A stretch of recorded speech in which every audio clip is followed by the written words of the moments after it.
ഓം അമൃതേശ്വര്യായി നമ. ജപ്പാൻകാരനായ ഒരു വ്യവസായി. ഒരിക്കൽ അദ്ദേഹം അമ്മയെക്കുറിച്ച് കേട്ടു. അമ്മ ജപ്പാനിൽ വരുന്നുണ്ട്. അമ്മയെ കാണുമ്പോൾ തന്നെ പലരും കരഞ്ഞു പോകുന്നു അത്രേ. അത് കേട്ടപ്പോൾ യുവാവ് ചിന്തിച്ചു, അമ്മയെ കാണുമ്പോൾ എനിക്കും കരച്ചിൽ വന്നാൽ അത് സത്യം തന്നെ എന്ന് വിശ്വസിക്കാം. അങ്ങനെ അദ്ദേഹം അമ്മയെ ദർശിക്കാൻ ടോക്കിയോ വിമാനത്താവളത്തിലെത്തി.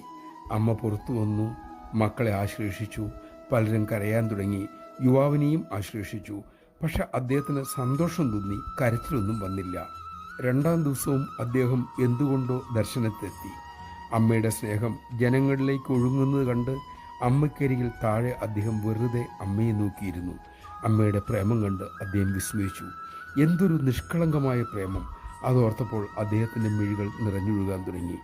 ആ സമയം ദർശനം കൊടുത്തുകൊണ്ടിരിക്കുന്ന അമ്മ തിരിഞ്ഞ് അദ്ദേഹത്തെ നോക്കി പുഞ്ചിരിയോടെ കടാക്ഷിച്ചു.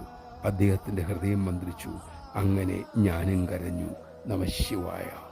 പ്രേമസ്വരൂപിണിയുടെ മുന്നിൽ ഹൃദയം വിതുമ്പി.